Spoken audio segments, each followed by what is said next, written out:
Ce que je vais vous présenter, c'est 50 ans de recherche sur les marées. Voilà.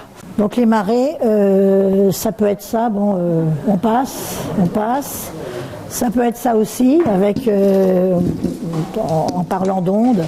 Alors il y a des ondes, il y en a une trentaine, on oublie aussi. Je vais vous parler de différentes façons des marées. D'abord l'aspect astronomique, avec le lien très facile à comprendre avec ce qu'on peut voir dans le ciel, et notamment l'astronomie de la Lune et du Soleil. Aspect mathématique, alors là, ça va durer 30 secondes. Aspect géographique, aspect statistique et aspect pratique. Alors de temps en temps, parce que ça c'est un petit peu lourd, je vous passerai, histoire de rigoler un peu. Et on va commencer par les aspects astronomiques. Donc c'est une histoire effectivement d'astres qui va faire intervenir la Terre sur laquelle nous vivons, 12 000 km de diamètre à peu près, qui tourne sur elle-même en 24 heures et qui tourne autour du Soleil en un an, c'est-à-dire 365 jours, un quart. La Lune, notre satellite, qui tourne autour de la Terre en 29 jours et demi. La Lune qui est toute petite par rapport à nous, puisque son diamètre en gros c'est 4 fois plus petit, sa masse est 81 fois plus petite, c'est-à-dire que si on pouvait mettre dans une balance la Terre, pour équilibrer, il faudrait mettre 81 lunes. Donc ça donne une idée de la petitesse de la Lune par rapport à notre planète. Et la Lune, mais qui est aussi très proche, 384 000 km en moyenne. C'est une distance humaine, ça. Pour vous donner une idée, si vous conduisez normalement votre voiture, au cours de votre vie, vous aurez fait largement l'équivalent d'un aller-retour Terre-Lune, au volant de votre voiture. Donc voilà, c'est quelque chose qui peut nous parler. Et puis il y a le Soleil. Alors lui, le Soleil, c'est l'inverse de la Lune. Il est énorme, 109 fois le diamètre de la Terre. Dans le diamètre du Soleil, on met 109 terres. La masse, 330 000 fois la masse de la Terre. Donc si on a une balance, si on met le Soleil, pour équilibrer, il faut mettre 330 000 terres. Donc c'est quelque chose d'énorme, mais qui est aussi très loin, 150 millions de kilomètres. Et ça, 150 millions de kilomètres, on perd un peu nos repères. Alors on sait, d'après les lois de Newton, que pour les marées, la Lune vaut 2 fois plus que le Soleil, 2 fois plus importante que le Soleil. Ce qui veut dire qu'il vaut mieux être petit et proche que gros et loin. Voilà. Alors on va commencer par la Lune. Et je vais vous parler en aspect astronomique de 6 rythmes. Le premier rythme semi-diurne. Semi-diurne, ça veut dire 2 marées par jour. Et ça, c'est lié à la rotation de la Terre. Alors la rotation de la Terre, tout le monde peut le voir. Si vous regardez le ciel la nuit, vous allez voir le ciel, les étoiles qui vont tourner. Il y en a une seule qui ne tourne pas, qui ne bouge pas ou très très peu. C'est l'étoile polaire. Et ça définit ce qu'on appelle le jour sidéral, qui est d'un peu moins de 24 heures.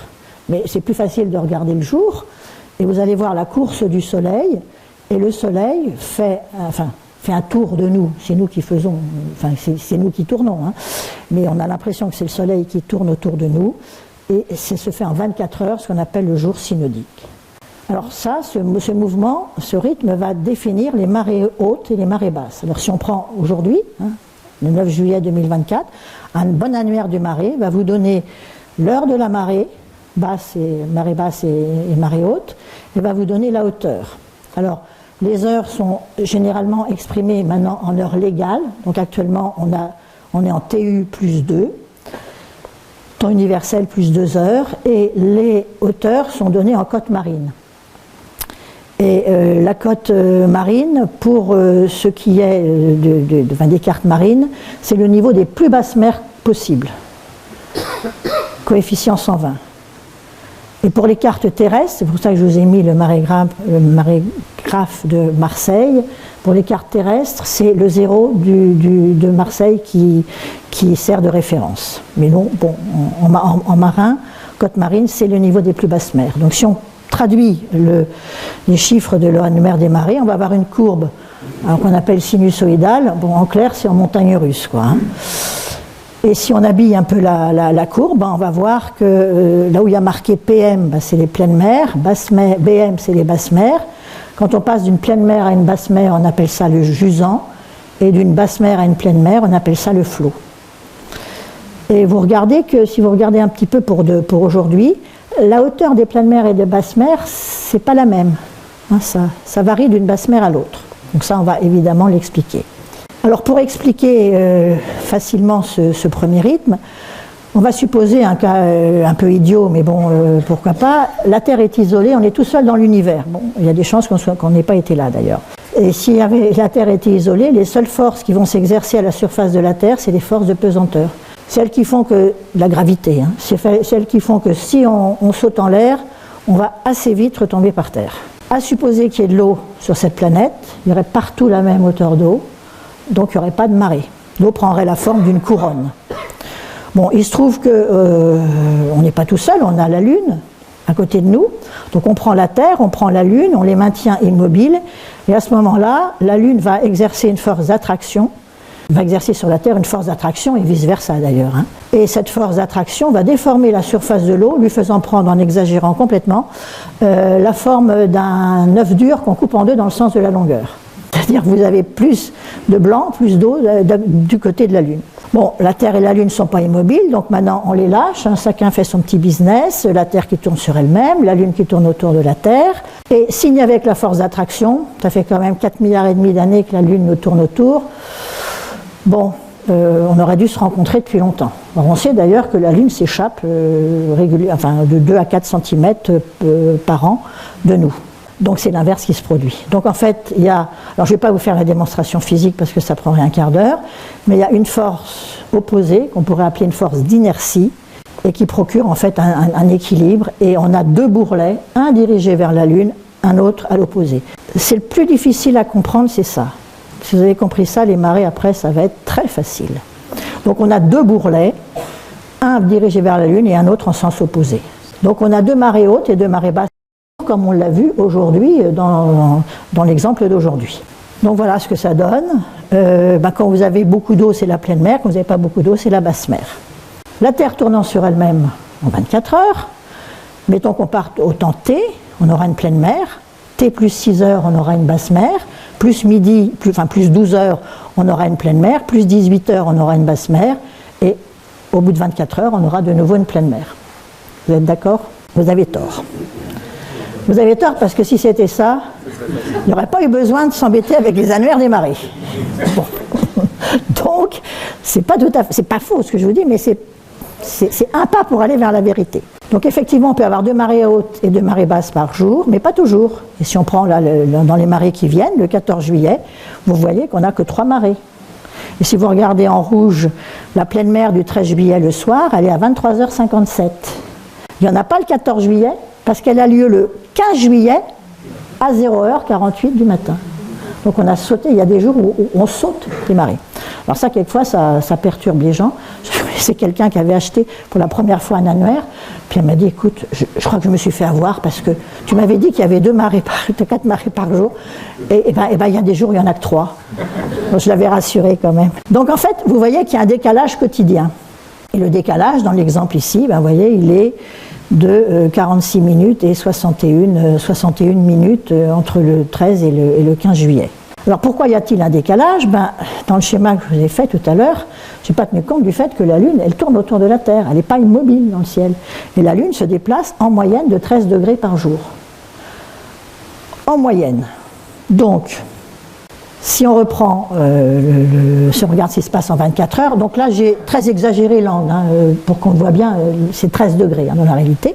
Si on a la pleine mer à 0 heure le premier jour, le lendemain à 0 heure, comme la Lune s'est déplacée, le bourrelet s'est aussi déplacé. Et pour avoir la marée haute, il va falloir que la Terre tourne de 360 degrés, ça lui demande 24 heures, plus 13 degrés, ça lui demande 52 minutes. Donc le lendemain, la marée sera à peu près à 0h52 minutes. Donc, l'intervalle de temps entre une pleine mer et une basse mer n'est pas de 24 heures divisé par 4, mais 24h52 minutes divisé par 4, donc en gros 6h13. Bon, on va admettre ça pour l'instant. Après, vous verrez que ce n'est pas tout à fait ça. Bon.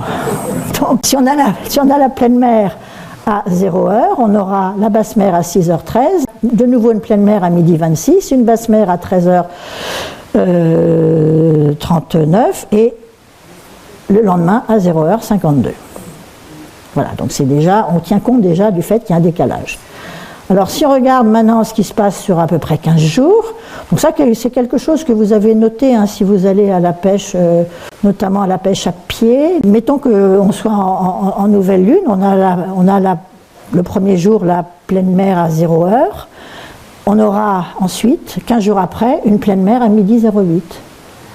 Et ça explique aussi ça que tous les 15 jours, on a à peu de choses près les mêmes horaires des marées pour les grandes marées.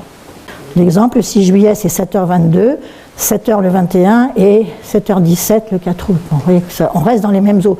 Donc si vous avez l'heure de la marée au moment d'une nouvelle ou d'une pleine lune, 15 jours après, vous allez avoir les mêmes horaires des marées. Alors, on a un décalage irrégulier, évidemment, parce que ça serait trop simple si c'était 52 minutes.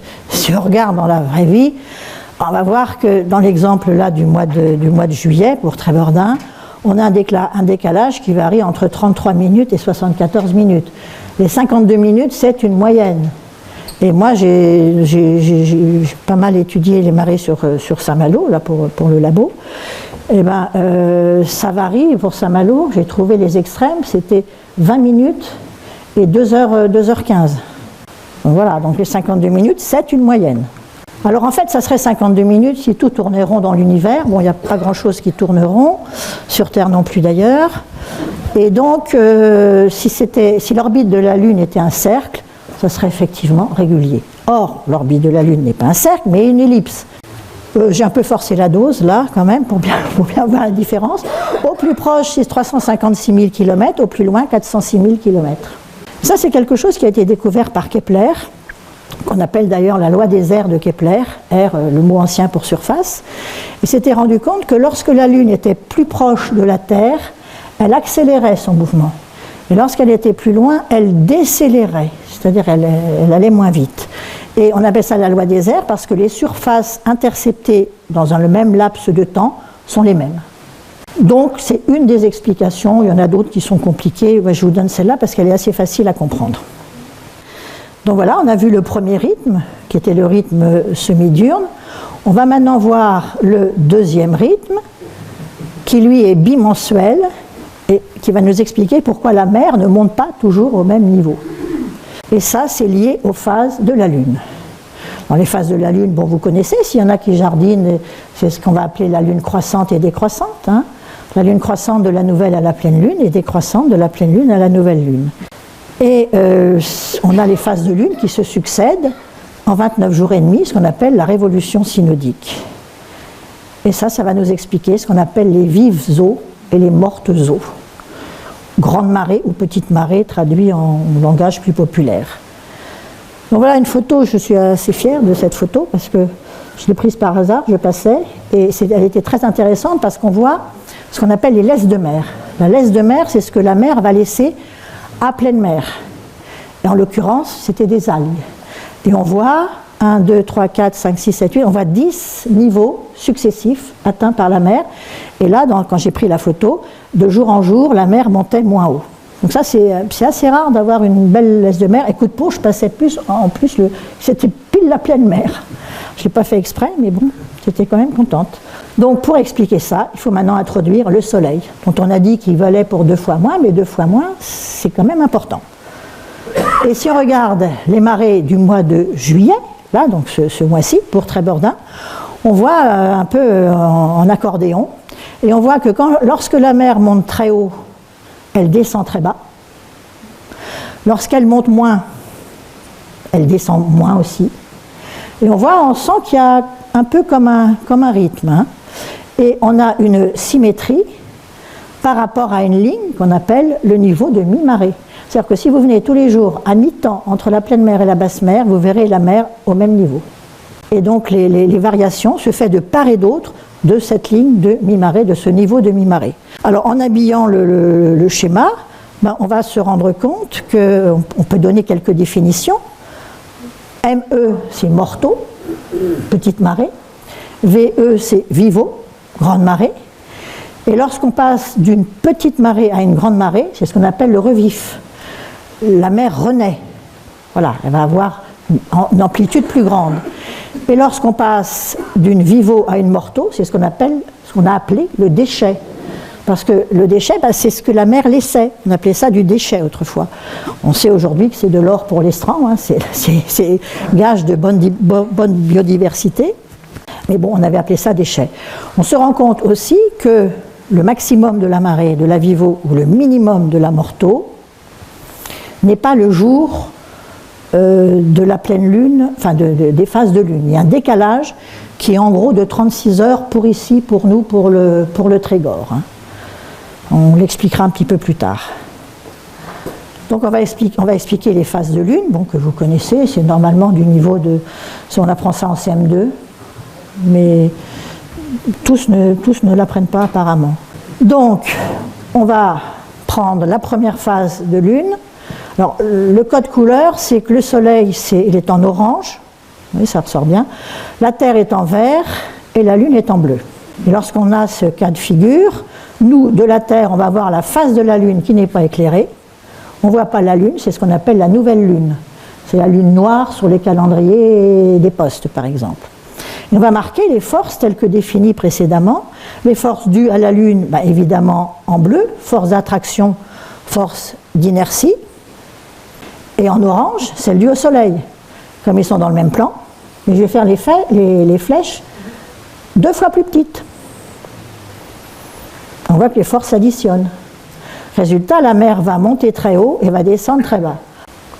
C'est très exagéré parce que dans la réalité, hein, les calculs d'après la théorie de Newton, c'est 30 cm d'écart. Hein, voilà. Mais bon, ça permet de mieux visualiser. Ça, c'était la nouvelle lune.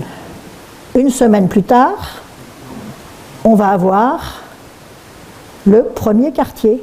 Et nous, de la Terre, on voit la moitié droite de la lune éclairée. On va faire pareil, les forces. Force d'attraction, force d'inertie liée à la Lune, force d'attraction, force d'inertie liée au Soleil. Vous voyez que là, mathématiquement, les forces ne s'additionnent plus. Et l'action de la Lune est gênée par l'action du Soleil. Résultat, la mer monte moins haut, descend moins bas, et ce, par opposition à la Vivo, on appelle la morte eau. Pas la saucisse, hein, morte eau en 2 mots. Alors, troisième cas de figure, vous voyez ce qu'il va être, c'est la pleine lune, donc la lune toute ronde hein, dans le ciel, bien éclairée, qui éclaire la nuit. Hein. Quelqu'un qui a une bonne vue peut lire un journal à la pleine lune. Hein. Moi je lisais, quand j'étais jeune, je lisais le journal à la pleine lune. Ouais, ouais. Donc on va marquer force d'attraction due à la lune, force d'inertie. Bon, comme c'est symétrique, on a exactement la même chose que pour la nouvelle lune, hein, vous comprenez. Et on va mettre la même chose pour le soleil. Donc on a exactement le même cas de figure que pour la nouvelle lune. On va avoir de nouveau une Vivo. Quatrième cas de figure, maintenant c'est le dernier quartier. Force d'attraction due à la lune, force d'inertie, force d'attraction due au soleil, force d'inertie. On retrouve exactement la même chose que pour le premier quartier. Et on va avoir la mer qui monte pas très haut, qui descend pas très bas, et par opposition donc à la Vivo, on appelle ça de nouveau une morte eau.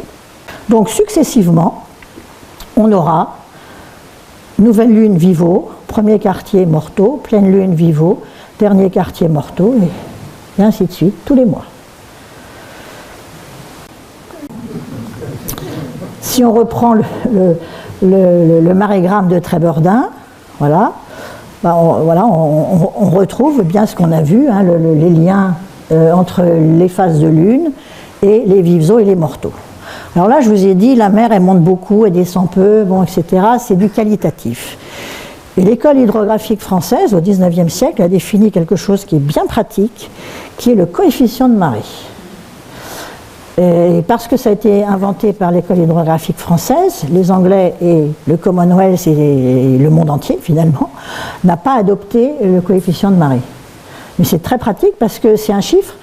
Si vous dites à quelqu'un 116 qui habite Biarritz, Brest ou Dunkerque, 116, il sait qu'il va pouvoir aller pêcher.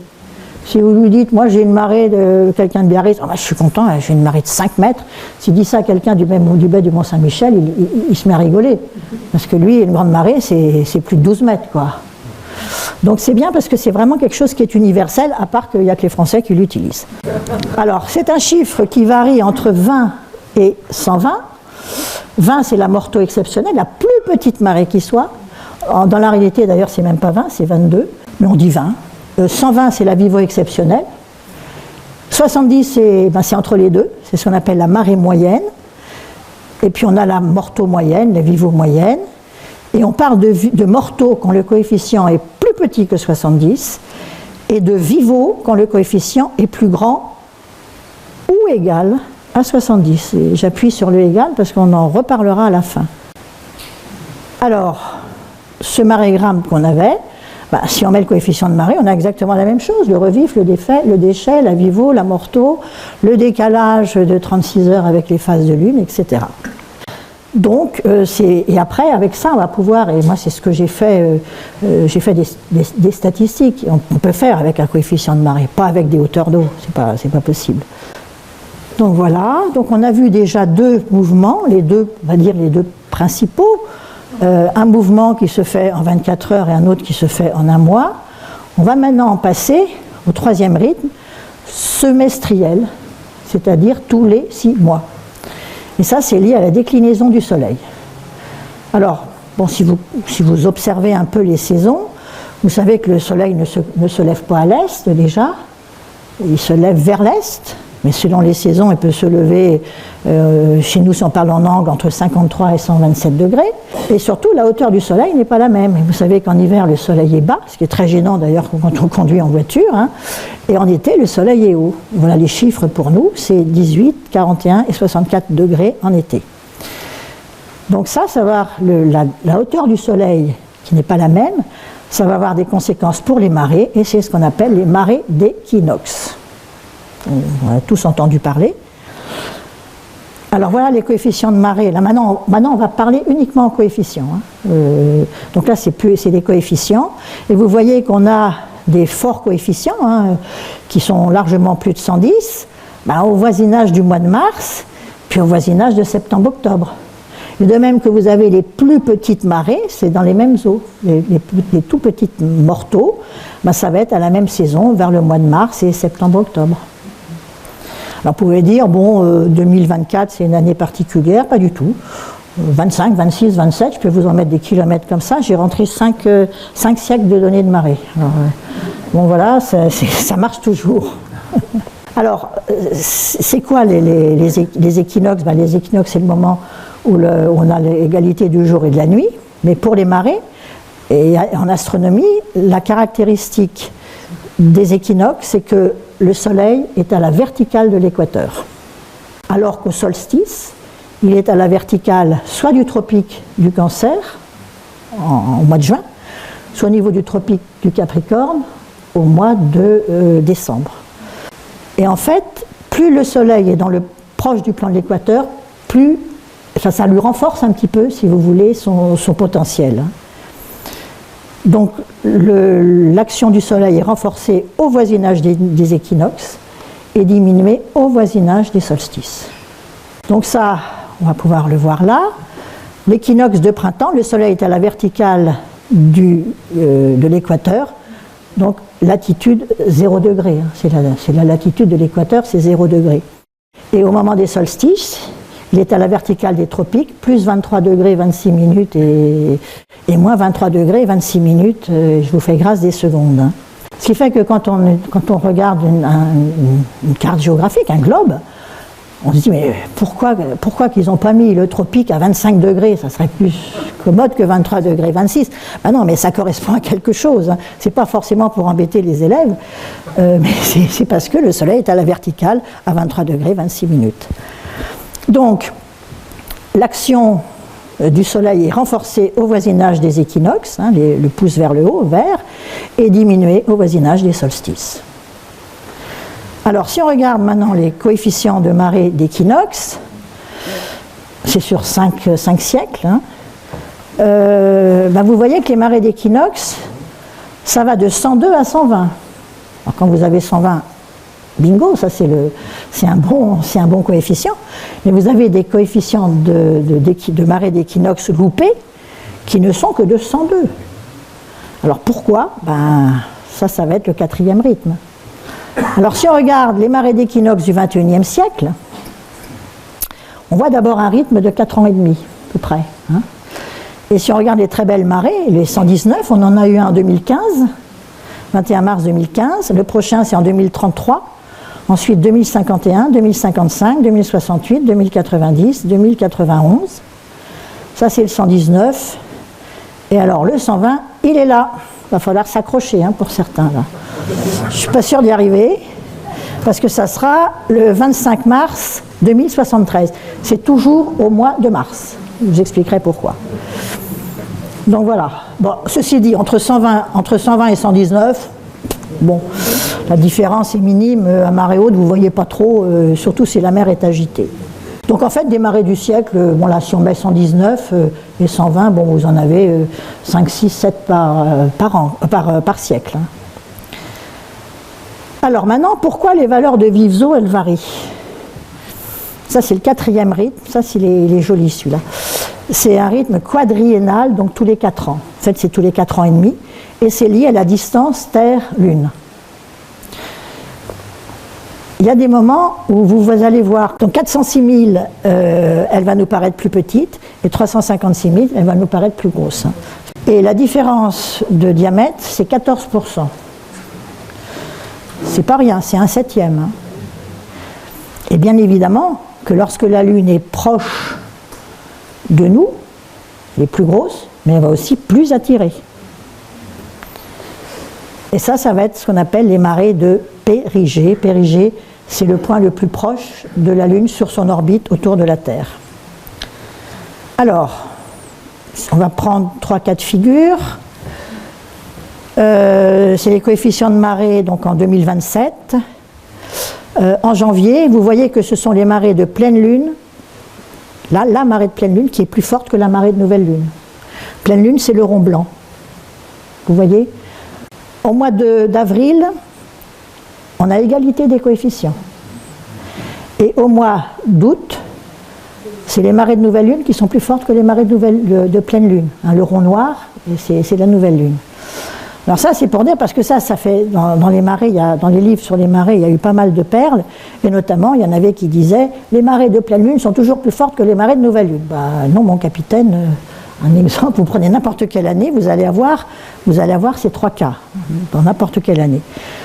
Alors, lorsque la Lune est proche de la Terre, en périgée, elle va plus attirer, et lorsqu'elle est loin, 15 jours plus tard, elle va moins attirer. Alors, on va regarder les cas de figure qu'on peut avoir. On peut avoir ce cas de figure-là. Et bien évident que comme la Lune est au plus proche en nouvelle Lune, les marées de nouvelle Lune vont être beaucoup plus fortes que les marées de pleine, vont être plus fortes que les marées de pleine Lune.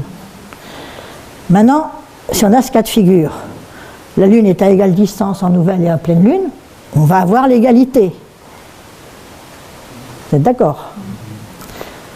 Si on a ce cas de figure-là, c'est les marées de pleine Lune qui vont être plus fortes que les marées de nouvelle Lune. Et puis si de nouveau on a ça, on aura une égalité. Vous allez me dire, oui, mais donc ça change. Ah oui, ça change. Et on va regarder ce qui se passe sur une année. Donc le Soleil au milieu, la Terre, l'orbite de la Terre, et on a ce premier cas de figure. Vous voyez que c'est les marées de nouvelle Lune qui sont plus fortes que les marées de pleine Lune. Ça va? Vous suivez? C'est bon? 3 mois plus tard, on va voir ça. Les marées de nouvelle Lune vont être égales aux marées de pleine Lune. 3 mois plus tard, c'est les marées de pleine Lune qui vont être les plus fortes. Et de nouveau, 3 mois plus tard, on aura une égalité. Ce qui veut dire que si on partage l'année en 2, pendant 6 mois, on aura les marées de nouvelle Lune qui seront plus fortes. Pendant les 6 autres mois, ce sera les marées de pleine Lune. D'accord? Donc ça se voit. J'ai mis sur plusieurs années. Vous voyez que vous regardez les traits noirs, c'est la nouvelle Lune. Bon, les marées de nouvelle Lune sont plus fortes. Après, c'est celles de pleine Lune, de nouvelle Lune, pleine Lune, nouvelle Lune, puis ainsi de suite.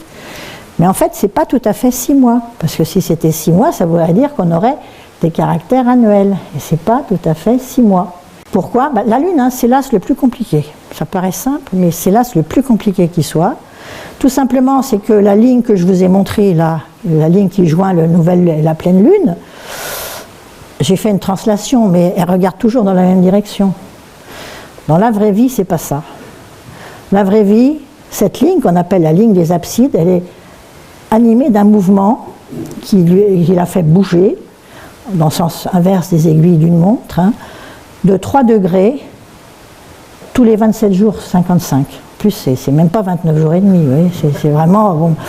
Voilà. Et si on regarde sur une année, eh ben, ça fait 1 an et 38,75 jours pour de nouveau avoir la Lune en périgée. Donc c'est parce qu'il y a c'est un peu plus de 6 mois, on va avoir une dérive qui va s'établir. Alors voilà, par exemple, là je vous ai fait les dessins. On part de l'année A, hein, le périgée est en pleine Lune. Pour avoir de nouveau le périgée qui va favoriser une des phases, il faut attendre 4 ans et demi. Et là, le périgée sera en nouvelle Lune. Et 4 ans et demi plus tard, ça sera en pleine Lune. Voilà. Donc c'est ce rythme de 4 ans et demi que je vous ai montré tout à l'heure pour les marées d'équinoxe, qu'on retrouve très bien pour les marées d'équinoxe. Donc si on regarde maintenant les grandes marées d'équinoxe entre 2021 et 2060, vous voyez ce rythme de 4 ans et demi. J'ai mis des coefficients qui sont supérieurs ou égaux à 115, qui sont des beaux coefficients de marée. Hein.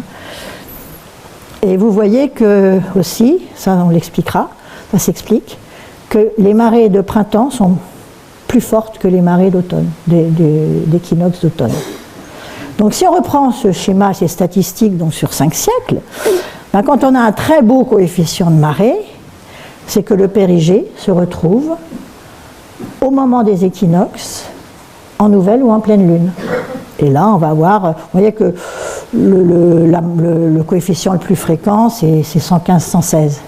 Mais quand vous avez des coefficients 102, 103, 104 qui vous donnent des marées d'équinoxe totalement loupées, c'est que le périgée se trouve en premier ou en dernier quartier.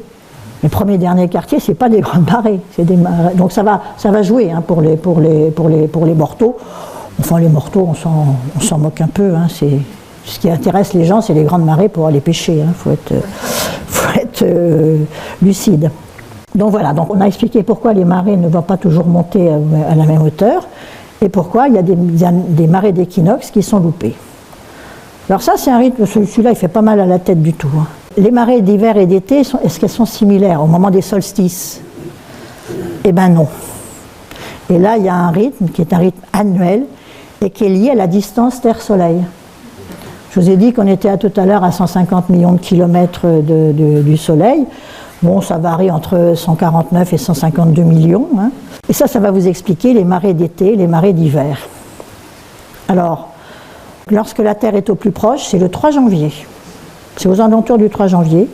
Et là où elle est le plus loin, c'est aux alentours du 5 juillet, actuellement. Hein.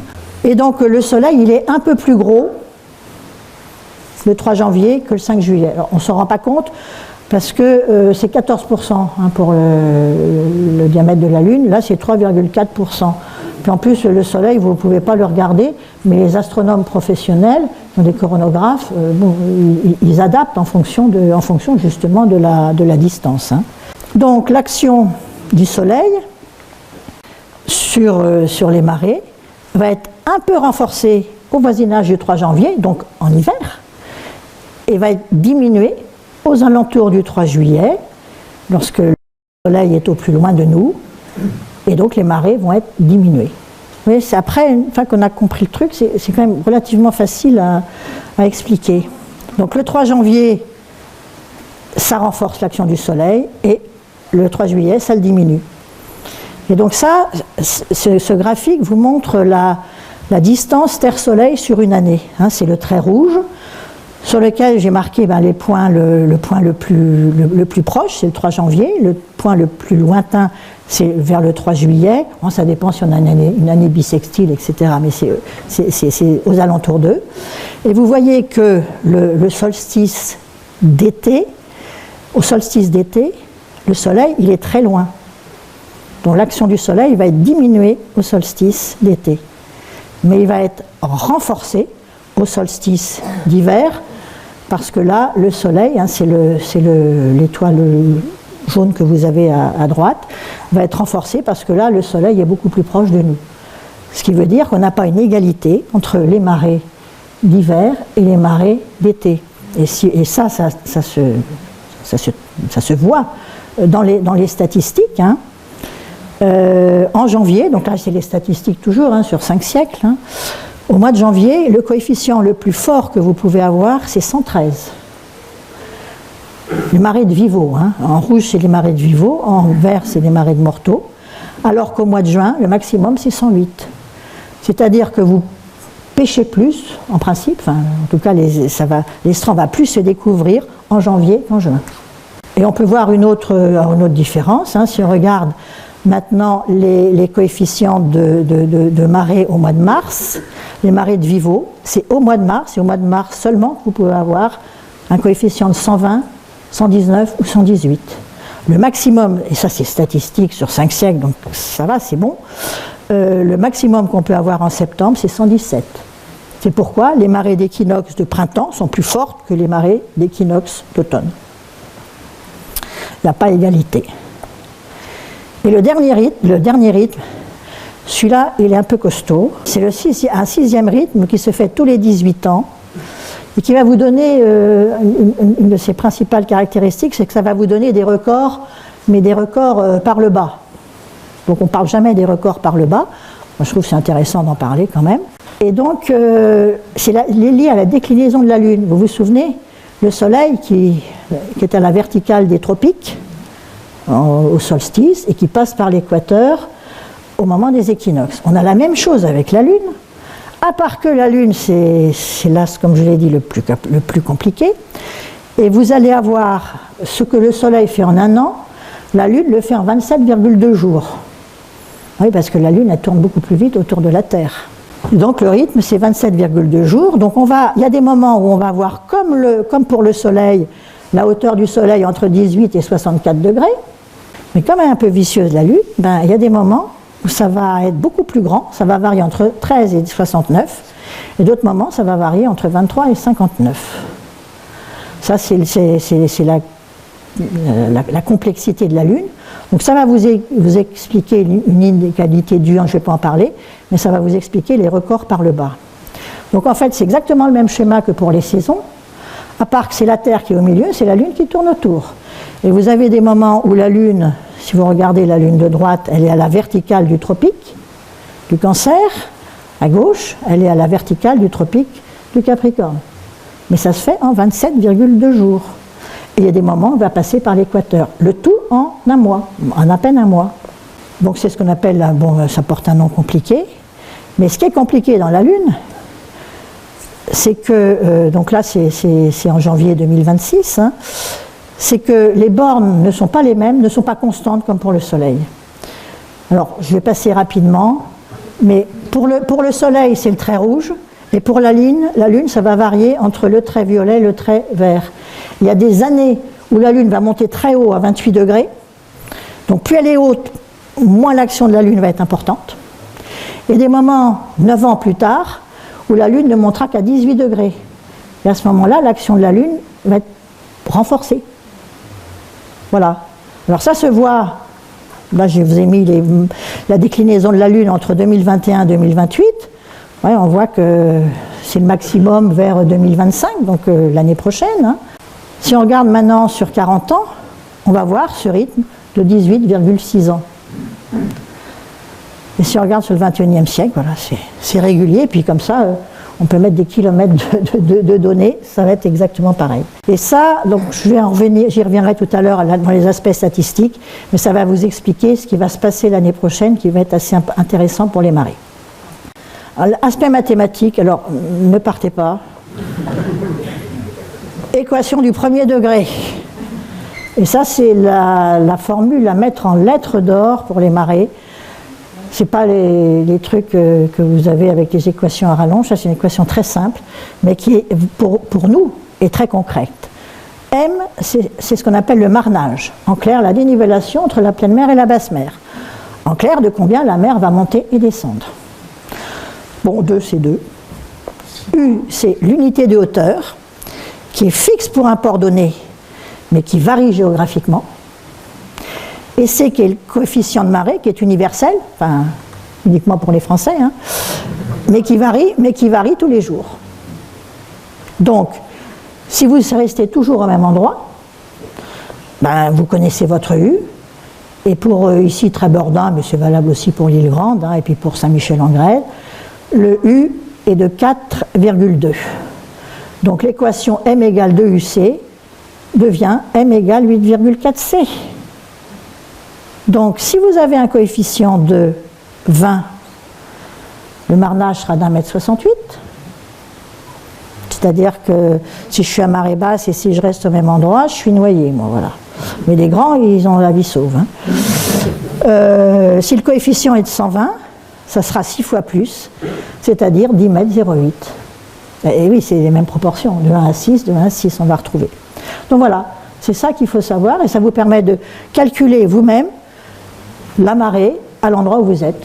Alors le U n'est pas très, très vulgarisé comme truc, c'est dommage, parce que je trouve que ça permet aux gens de calculer et puis de s'approprier un peu plus les marées, quoi. Bon, on va passer maintenant aux aspects géographiques. Donc là, ça va être cool. Tout ce que je vous ai dit, c'est bien, mais c'est pas tout à fait ça. Parce qu'en fait, la théorie, elle est faite, mais ça marche bien quand même, hein, ça marche très bien même. Mais c'est pas tout à fait exact, parce que ce que je vous ai mis, là, montré avec le bourrelet qui se déplace, c'est s'il n'y avait pas de continent. Dans les continents, ça met un peu le bazar. Et si on regarde l'Atlantique, bah, les marées, elles vont être contraintes entre l'Amérique et puis l'Europe, hein, si on parle de l'Atlantique Nord. Donc, en fait, les marées vont tourner autour de points qu'on appelle des points amphidromiques. Ce sont des points où il n'y a pas de marée, et les marées vont tourner autour de ces points. Mais avec le même rythme, hein, on va exactement le rythme, tous les rythmes que je vous ai donnés, vous les retrouvez, mais ça ne fait pas le tour de la Terre, ça tourne comme ça peut, et nous, eh ben, ça va tourner autour d'un point qui est en gros au large de Terre-Neuve. On va avoir exactement le même rythme. Voilà. Donc ça ne change rien à ce que je vous ai dit, mais il faut le dire quand même. Alors vous avez pire, bon ça, celui-là il est facile, il est bien. Alors si vous allez en mer du Nord, alors là vous avez 3 points amphidromiques. Donc les marées elles sont là à jouer du coude. Ces points amphidromiques en plus ils se déplacent, parce que si les autres poussent un peu, enfin bon. Donc c'est assez compliqué. Nous on a du pot, on n'a pas l'Angleterre. L'Angleterre qui je vous rappelle est une colonie française, hein, de Guillaume le Conquérant quand même, hein. Normande, oui. Bon, alors on revient à la formule m égale 2uc. Donc je vous ai parlé de l'unité de hauteur qui est fixe pour un port donné mais qui varie géographiquement. Donc maintenant on va faire de la géographie. Et voilà la carte de l'unité de hauteur. On va d'abord regarder le golfe de Gascogne. Le golfe de Gascogne, on a une unité de hauteur qui tourne autour de 2,5. Donc qui est à peu près fixe, mais qui a tendance à décroître vers le sud, puisque à partir d'Arcachon, on va avoir une unité de hauteur inférieure à 2. Donc c'est une unité de hauteur qui est faible, qui varie peu, qui s'amplifie un peu au niveau des estuaires, la Loire et la Gironde, et puis derrière les îles, et puis qui diminue un peu vers le sud. En Manche, c'est, si je puis dire, une autre paire de manches, parce que là, ça varie énormément. À la pointe du Raz, c'est 2,5. La pointe de Crozon, c'est 3. Vers la Nilduth, c'est 3,5. 4, on va dire, du côté de Roscoff. 4,5 vers Pleubian. 5 vers, on va dire, Ploie. Hein. 5,5 à Erquy. 6 entre Cancale et Granville. Donc ça augmente d'ouest en est, de manière continue. Et ensuite, le long du Cotentin, ça va diminuer du sud vers le nord. Donc 5,5 c'est vers Agon-Coutainville, 6 c'est 6 oui, ça va être vers Port-Bail, bon. Et puis à la pointe du Raz vous avez 3. Et puis ensuite ça va de nouveau augmenter 3 vers on va dire ça va la Hougue, hein, par là. Et de nouveau ça va augmenter au niveau de la baie de Somme. Ça c'est de la géographie. C'est plus du tout de l'astronomie. Le moteur des marées, c'est l'astronomie, mais la réponse, elle est géographique. Alors, je ne vais pas vous laisser languir, la réponse, elle est là. La différence entre le golfe de Gascogne et la Manche, c'est que le golfe de Gascogne est une mer profonde, dans laquelle les pétroliers ont un peu tendance à couler d'ailleurs, et on a un plateau continental dont la limite est marquée avec le trait rouge, pour qu'on le voit bien. Vous voyez que le plateau continental, il est assez large au niveau de la Bretagne, et il va en diminuant au fur et à mesure qu'on va vers le sud. Et pour être devant Cap-Breton, il y a ce qu'ils appellent là-bas le Gouve. Le gouffre, ou le gouffre, le gouffre. Pas le gouffre, mais le gouffre. et donc qui est très proche. Il y a des fonds très très profonds tout de suite. Plus les fonds sont profonds, moins les marées sont importantes. En Manche, la question ne se pose pas, c'est moins de 200 mètres. Donc déjà, à l'entrée de la Manche, les marées vont être plus importantes en Bretagne Nord qu'à la fin du golfe de Gascogne, en Bretagne Sud. Alors, pour bien que vous compreniez, je vais vous expliquer. L'onde de marée, ça avait été calculé par Newton. D'ailleurs, ça lui a foutu un coup, il en est devenu fou, hein, parce qu'il disait que les marées, c'est 30 cm. Lui, il n'avait jamais quitté Cambridge, la région de Cambridge. Quand il a été nommé à la Royal Academy, il était payé pour aller à Londres, donc il a été à Londres, puis il a été voir la Tamise. Puis il a vu des marques, il me disait que c'était pas 30 cm. Alors il a discuté avec un marin. Oh, mais mon pauvre monsieur, là c'est rien, mais du côté de Bristol, alors je traduis en mètres, hein, on a 15 mètres de marée. Il s'est dit, je me suis gouré. Il a abandonné complètement la physique.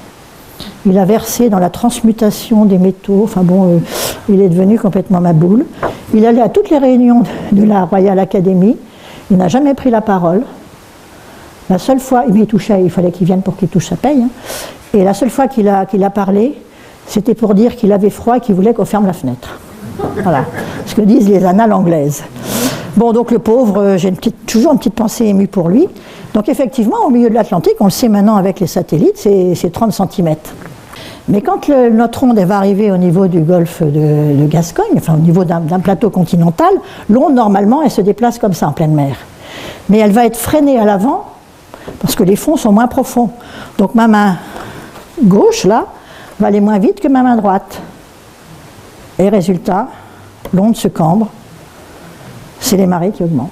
Voilà, c'est ça, marée. Voilà, voilà. Alors, donc, en Manche, les marées sont beaucoup plus fortes parce que la mer est moins profonde. Et surtout, on a le Cotentin. La largeur de la Manche, c'est, on va dire, 200 km à la pointe de Bretagne. C'est 100 km au niveau du Cotentin. Et c'est 33 km, je crois, au niveau du Pas-de-Calais. Donc il va y avoir un peu un effet entonnoir. Et les forces de Coriolis vont dévier la mer vers la droite, donc ramènent l'eau dans le golfe normand-breton, c'est-à-dire entre la Bretagne et le Cotentin. Donc ça, c'est vraiment purement géographique. On a un peu la même chose au niveau de la baie de Somme. Moins important, mais on a la même chose. Donc ça, c'est une première grande différence. Ça va être l'amplitude des marées, qui varie beaucoup en Manche, qui est à peu près constante dans le golfe de Gascogne, mais qui varie en Manche, et qui varie énormément, du simple au double. Et une autre différence, c'est ce qu'on appelle l'établissement du port. C'est dans l'heure de la marée. Mettons que la marée soit haute à 4 heures vers la Nildut, dans n'importe quel endroit du golfe de Gascogne, à un quart d'heure près, la mer sera haute, on aura le même horaire des marées, dans n'importe quel port du golfe de Gascogne. En clair, si vous habitez Royan, si vous allez à Lorient, passez vos vacances. Si vous êtes radin, c'est pas la peine de racheter un horaire des marées. Il va marcher, c'est pas la peine de dépenser. Bon, faut pas faire la même chose en Manche. Parce que si la mer est haute à 4 heures à la Nildut, elle sera haute à 5 heures vers Loinec, à 6 heures vers Port-Bail, 7 heures au nez de Jobourg, 8 heures à Cherbourg, 9 heures, on va dire, vers Caen, 10 heures vers Étretat et 11 heures à Dunkerque. Enfin, Boulogne plutôt, pardon, Boulogne. Comme on sait que la mer monte ou descend un peu plus de 6 heures, ça veut dire que quand la mer est haute à Boulogne, elle est basse chez nous. Et là, vous n'avez pas intérêt à garder le même horaire des marées. Vous avez intérêt à en racheter un, parce que là, vous risquez la catastrophe. Donc tout ça, c'est de la géographie, parce que les fonds étant très peu profonds, c'est moins de 100 mètres, hein, les fonds de la Manche, hein, l'onde est très freinée, et elle va aussi avoir tendance à monter. Hein. Voilà. Alors il y a d'autres choses, comme l'a dit symétrie flot-jusant. La marée est à peu près symétrique entre le flot et jusant du côté de Brest, à la pointe de Bretagne, du côté d'Erquy, Saint-Malo. Vous voyez que le flot est est plus court que le jusant, et c'est encore plus accentué si on va dans le Boulonnais. Alors, c'est pas linéaire comme ça, hein, je vous ai pas montré, mais voilà. Donc, on a la belle courbe symétrique, etc. Bon, voilà, c'est les critères, les caractéristiques géographiques qui font que, voilà, ça peut être un peu bizarre parfois. Alors, vous avez encore plus bizarre, c'est la tenue du plein en baie de Seine, entre Le Havre et Deauville, en gros. Donc, voilà l'allure d'une marée de Vivo à Honfleur. C'est un peu, moi ça me fait toujours penser dans Saint-Exupéry, là, le Petit Prince, là, le boa qui avait avalé un éléphant, c'est un peu ça. Et oui, là, alors ça c'était intéressant, la tenue du plein, parce que la mer restait haute pendant plus de 3 heures. Donc ça favorisait l'entrée des bateaux, notamment dans la Seine, quand Rouen était un port important. Donc ça c'est en Vivo, mais si vous regardez en morteau, bon ben, là, c'est la courbe du bas. Elle est tout à fait normale. Donc ça, c'est des bizarreries. Alors ça s'explique très bien par une onde Six diurne et qui se réfléchit sur l'Angleterre. Vous avez la même chose, la tenue du plein dans le golfe de Gascogne, à part que c'est l'inverse. On a une courbe à peu près normale en grand coefficient et qui est un peu bizarre, celle de droite, par coefficient 22. Voilà. C'est pas la belle sinusoïde que je vous ai montrée qu'on a un peu chez nous, hein. Alors on va quand même parler aussi de la Méditerranée, qui, s'il y a des Méditerranéens, je ne veux pas les vexer, mais bon, qui est un peu comme un grand lac, hein. La communication de Gibraltar est très importante au point de vue biologique, hein. Mais bon, pour les marées, c'est comme un grand lac, et fait aggravant pour la Méditerranée, c'est une mer très profonde. Donc plus la mer est profonde, moins les marées seront importantes. Donc on va avoir 2 exceptions, Gabès, en Tunisie, et le fond de l'Adriatique, dont Venise, où à Gabès, les marées atteignent 2,20 m quand même. Et à Venise, l'Aqua Alta, 1,40 m, 1,50 m. Et quel est le point commun avec nous, ce qu'on a vu en Manche, en Atlantique? Ben, c'est qu'à Gabès, comme à Venise, vous avez un plateau continental, c'est ce qui est en bleu clair, et vous êtes dans un fond de baie.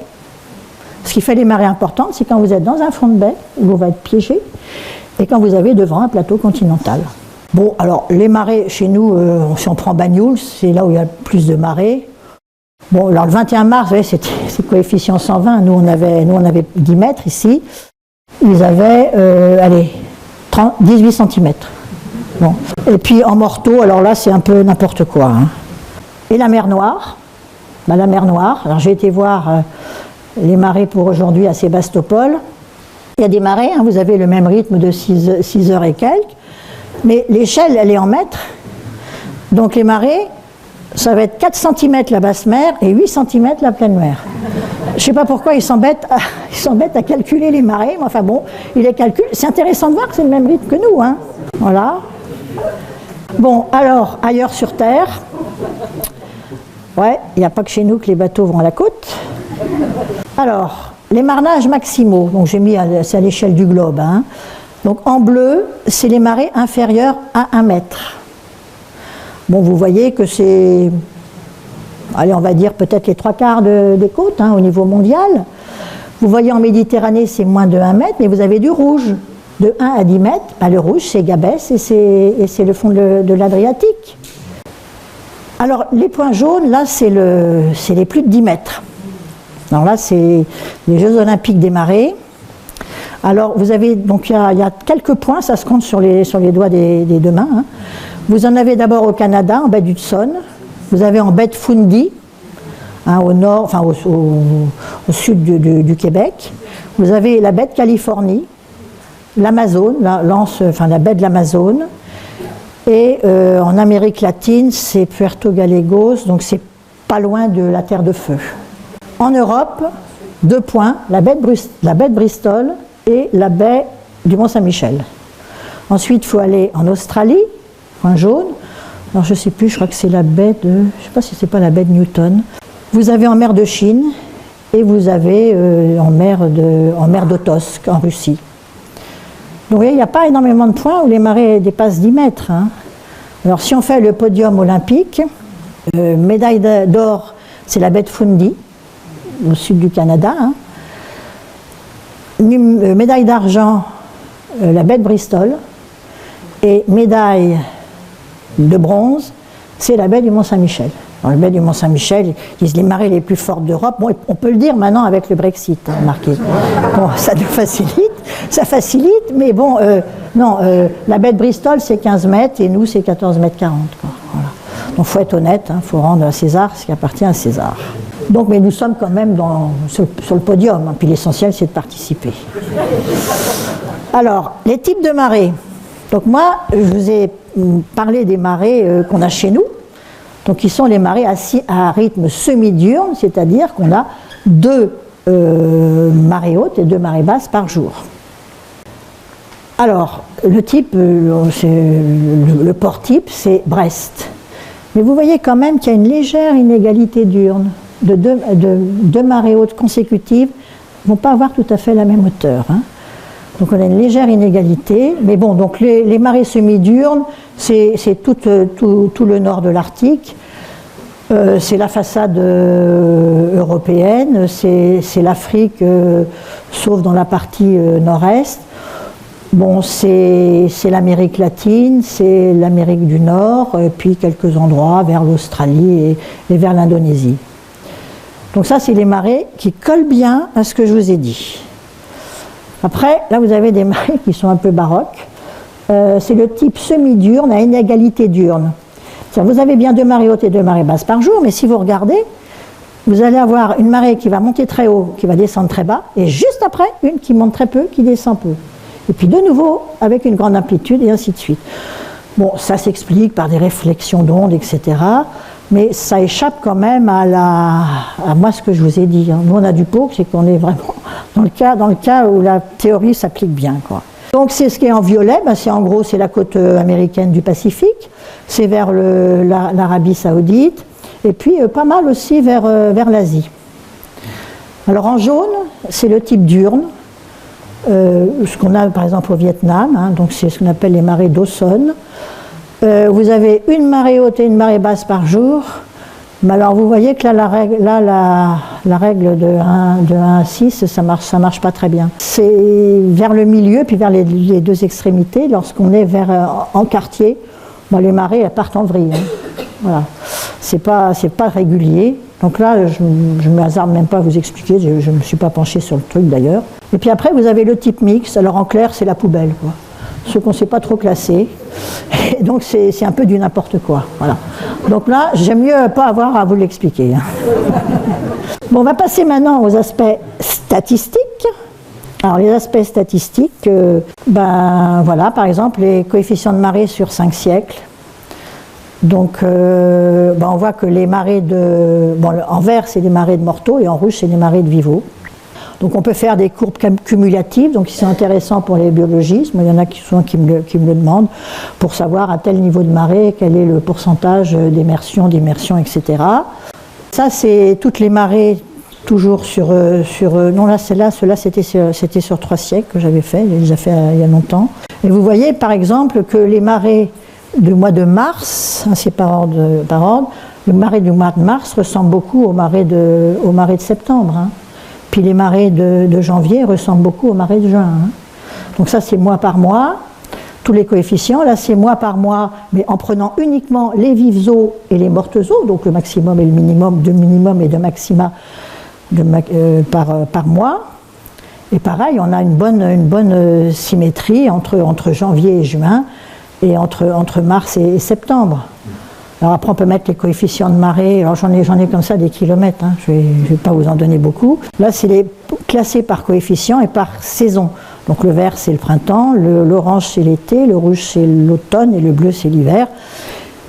Et vous voyez que vous avez en fait les mêmes mois pour les très petits coefficients et les très grands coefficients.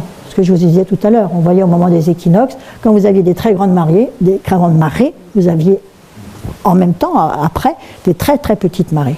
Et puis ce qui est peut-être le plus intéressant, c'est ça, c'est les marées sur 1 siècle. Alors, on va les prendre une par une.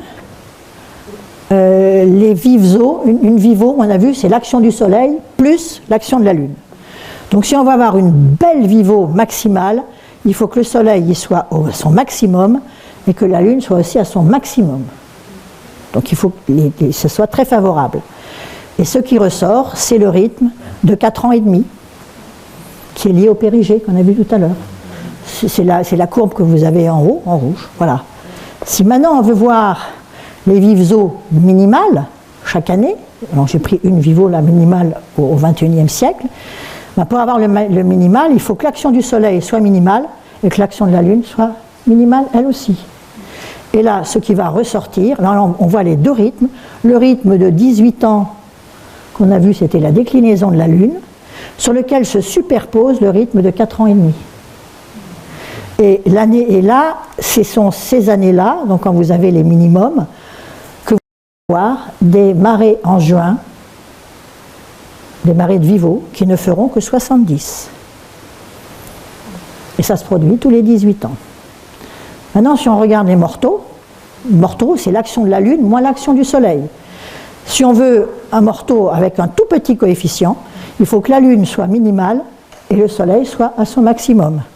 Et là, on va revoir de nouveau le rythme de 18 ans plus 4 ans et demi. Et tout ça, on le voit avec les statistiques. Et la morteau maximale, donc vous allez avoir des coefficients qui peuvent aller jusqu'à 62, il faut que la Lune soit à son maximum et le Soleil à son minimum. Et là, c'est le rythme de 4 ans et demi qui ressort. Donc les statistiques, ça a un intérêt quand même. Alors pour terminer, les aspects pratiques. Donc ça va être un peu en vrac. Voilà un estran. L'estran vu en coupe. Et on voit les coefficients de marée de 20 en 20. Donc, coefficient 20, la mer monte peu, elle descend peu. Et vous avez un trait, vous le voyez, c'est le trait qui est en vert, qui est le niveau de mi-marée, qui est le même, quel que soit le coefficient de marée. Par coefficient 40, les marées sont 2 fois plus importantes, 60, 80, 100, 120. Et entre la pleine mer coefficient 120 et la basse mer coefficient 120, c'est ce qu'on appelle l'espace intertidal. Et l'estran, c'est là où on va pouvoir marcher. À ne pas confondre avec le marnage, lui, c'est la dénivellation verticale, je rappelle. Donc, si vous allez à la pêche, les moules, on va commencer à les trouver, les moules sauvages au niveau de mi-marée à peu près. Après, vous avez les coques, par exemple, les palourdes et les ormeaux. Alors, les ormeaux, c'est tout en bas, vous connaissez. Bon, ça, c'est si vous pêchez. Parce que maintenant, vous allez chez le poissonnier, 5 € les moules, 10 € les coques, 15 € les palourdes, et 40 € les Ben oui, l'économie suit la rareté. Bon, alors, aussi une règle générale, donc ça c'est vraiment dans le monde entier. Plus la côte est exposée, c'est-à-dire aux tempêtes, plus la pente de l'estran sera forte, et plus ce qu'on appelle plus l'estran sera court, donc si la pente est forte, et puis la granulométrie sera grosse. Alors là, vous pouvez très bien le voir à l'île Grande. Côté nord, c'est des plages de galets. Bon, si vous voulez vous baigner, il vaut mieux pas parce que souvent la mer est agitée, mais vous allez faire 50 mètres. Au même moment, si vous êtes à Port-Gélin, vous êtes un peu abrité. Bon, il y a un peu de houle qui rentre. C'est des plages de sable. La mer va aller jusqu'à 400 mètres à peu près. Puis si vous êtes côté sud, alors là, pour vous baigner à marée basse, vous vous tapez 2 km, quoi. Voilà, donc vous ne vous baignez pas, quoi. Alors on peut voir ça c'est une photo aérienne du côté de Lannemaudet. Au même moment, vous voyez un estran très court côté exposé, là où il y a la houle, les tempêtes. Et puis le côté, donc vous avez des galets. Et à droite, le grand trait rouge, c'est l'estran. Au même moment, c'est un estran sablo-vaseux. Donc ça, pareil, ça c'est dans le monde entier que vous allez avoir ça. Alors, très important, ce que connaissent bien les marins, c'est la règle des 12e.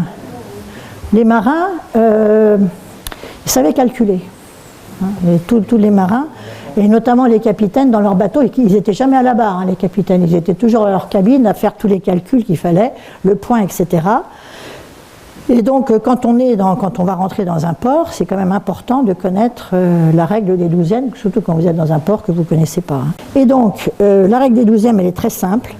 On va découper le temps pendant lequel la mer va monter ou descendre en 6. Et on va découper le marnage en 12. Donc vous calculez le marnage par la formule m égale 2uc, vous avez le marnage, vous découpez en 12, et la règle des 12e, elle est archi simple. La première heure, la mer va monter ou descendre de 1/12e. Deuxième heure, 2 douzièmes. Troisième heure, 3 douzièmes. Quatrième heure, bon, si je mets 4, ça va faire beaucoup de douzièmes à l'arrivée, alors on va plutôt mettre 3. 3 douzièmes parce qu'il y a un point d'inflexion dans la courbe. Hein. Cinquième heure, 2 douzièmes. Sixième heure, 1 douzième. En clair, si la mer monte, on va dire de 6 mètres, la première heure, monte ou descend, hein, la première heure, ça sera 50 cm, deuxième heure, 1 mètre, troisième heure, 1 mètre 50, quatrième heure, 1 mètre 50, cinquième heure, 1 mètre, et sixième heure, 50 cm. Et quand vous avez des accidents, ben, c'est là que ça se passe. Hein, parce qu'en 2 heures, la mer va monter de la moitié. Et ça, les gens qui se fient à la marée basse, oui, bon, la mer, ça fait 1 heure qu'elle monte, on ne l'a pas beaucoup montée. Mais ils ne savent pas cette règle-là. Et quand vous avez des accidents, c'est là qu'ils se produisent. Hein. Alors même chose pour l'étale, ça n'existe pas. Mathématiquement, ça n'existe pas. Quand on a une courbe sinusoïdale, dès qu'on est en haut, ben, on redescend. Hein. Alors dans la réalité, c'est vrai que à marée haute, surtout, c'est difficile à voir quand la mer est un peu agitée. Donc on dit qu'elle ne bouge pas, mais elle bouge. Ça va être une fraction de millimètre, mais elle bouge. Donc l'étale mathématique, en tout cas, n'existe pas. Donc, danger, évidemment, c'est que plus le coefficient est grand, plus le marnage sera important, et plus quand vous aurez à remonter après la marée basse, ben, vous allez avoir des kilomètres à vous faire, et là, c'est là qu'il y a là encore des accidents. Hein. Donc plus le coefficient de marée est grand, plus le marnage est important, plus la montée de la mer sera rapide, et plus le danger est élevé, quoi. Et tous les ans, tous les jours, en ce moment, on va chercher des gens qui sont coincés, il va falloir les faire payer, parce que bon... Non, mais ça devient... Alors, la règle des douzièmes, on peut l'appliquer si on a un estran qui est bien linéaire. Bon, un estran comme ça n'existe pas, hein, vous savez. Mais bon, si l'estran était linéaire, on pourrait appliquer la règle des douzièmes, avec le théorème de Thalès. En fait, dans la vraie vie, c'est que les plages ont un profil qui n'est pas rectiligne, mais qui va avoir une certaine concavité. Et de ce fait, la règle des douzièmes, il faut tenir compte que en bas estran, la pente est très faible. Donc vous allez avoir beaucoup à marcher, contrairement à ce que vous pouvez prendre, à ce que vous pouvez croire. Ainsi, donc il faut bien regarder la pente. En baie du Mont-Saint-Michel, moi j'ai beaucoup pratiqué la baie du Mont-Saint-Michel, je peux vous dire qu'on en tenait compte. Hein, parce que quand on est à 10 km, on a intérêt à bien calculer. Hein. Donc voilà. Alors, les corrections barométriques. Ouais, tout ce que vous disent les annuaires des marées, c'est bien beau, mais c'est fait pour des conditions normales. Les conditions normales, c'est 1013 hectopascales et c'est pas de vent. Il n'y a pas toujours 1013 hectopascales, il n'y a pas toujours pas de vent. 2 cas de figure. Donc en vert, c'est les conditions normales que calculent ce que vous donnent les horaires des marées et les annuaires des marées. Si vous avez une dépression très mauvais temps, comme on a eu Ciaran par exemple, hein, c'est une dépression. Dépression, ça veut dire qu'au lieu d'avoir 1013, on va avoir 900, mettons 983. Et on dit que pour 1 hectopascal en moins, ça fait 1 cm en plus. Donc si vous avez 983, la mer va déjà monter de 30 cm en plus. Qui plus est, chez nous, on regarde vers l'ouest, donc on prend tout en pleine figure, et le vent va pousser l'eau, et on peut avoir des surcotes. Alors moi, à l'ouragan de 87, chance extraordinaire, coefficient 25, le plus faible de l'année. 8 jours avant, on avait un coefficient 102. Ça aurait fait des dégâts énormes. Il y a eu une surcote de 2,50 m. J'ai mesuré une surcote de 2,50 m. Il y a eu pire quand il y a eu la tempête de Noël 99. Là. Alors, il ne nous a pas tellement affectés, ça a été surtout vers le golfe de Gascogne. Il y a une surcote de 4 mètres. La centrale nucléaire de Blaye, il y avait deux tranches qui étaient les pieds dans l'eau. Hein. On est passé à 2 doigts d'un Fukushima. Hein. Donc, faible pression, vent d'ouest, la mer monte plus haut, elle descend moins bas, à condition que la pression ne change pas entre-temps, bien sûr. Hein. À l'opposé, si on a très beau temps, anticyclone, vent d'est. Anticyclone, ça veut dire qu'au lieu d'avoir 1013, on va avoir, mettons, 1033. Hein. La haute pression va tasser l'eau. Donc la mer va monter moins, ça va faire 20 cm en moins, et les vents d'est vont s'opposer à la montée de l'eau, et ça peut vous donner des décotes moi j'ai mesuré jusqu'à 80 cm. Voilà. Alors pour terminer, les marées, ça va entraîner ce qu'on appelle les courants de marée. Alors si je vous demande, qui sont des courants alternatifs, alors si je vous demande la définition d'un courant, bon, alors vous allez vous faire des nœuds au cerveau. Moi je vais vous donner une définition très simple. Un courant, c'est de l'eau qui est en pente. Ouais, c'est ça, hein. Donc, je vous ai mis en rouge, c'est les ports du golfe de Gascogne. À gauche, on part de la frontière espagnole et on va jusqu'à Audierne. Et en bleu, c'est la Manche, du Conquet jusqu'à Dunkerque. Les dates ne sont pas innocentes, hein. Le 7 octobre 2004, c'était un coefficient 22, le coefficient le plus faible du siècle. Et si vous regardez dans le golfe de Gascogne, la dénivellation maximum entre les ports, c'est 20 cm. Au même moment, vous avez 2 mètres en Manche. Donc à 2 mètres, vous avez plus de pente qu'avec 20 cm. Donc déjà, d'emblée, même en morteau, les courants sont plus importants en Manche qu'en dans le golfe de Gascogne. Si maintenant vous regardez le 21 mars 2015, en bas, ben c'est le dernier 119. Donc dans le golfe de Gascogne, on va avoir 1 mètre, on a 10 mètres en Manche.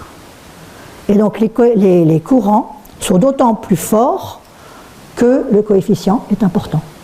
Parce que la pente va être plus importante. Elle va être un peu proportionnelle. Alors là, vous avez, c'est toujours le 21 mars, et j'ai mis de 3 heures en 3 heures, hein, 9h midi, et en fait ce qu'on voit, c'est l'onde de marée qui passe.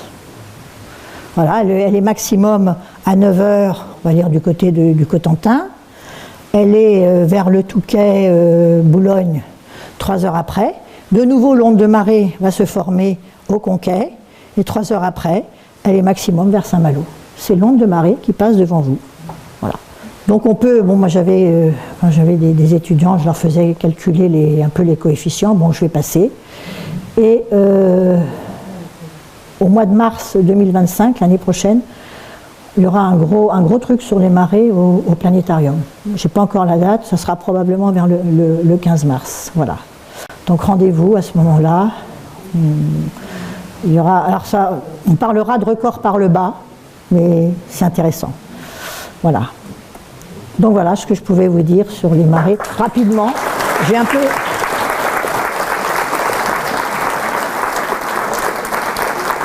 Merci.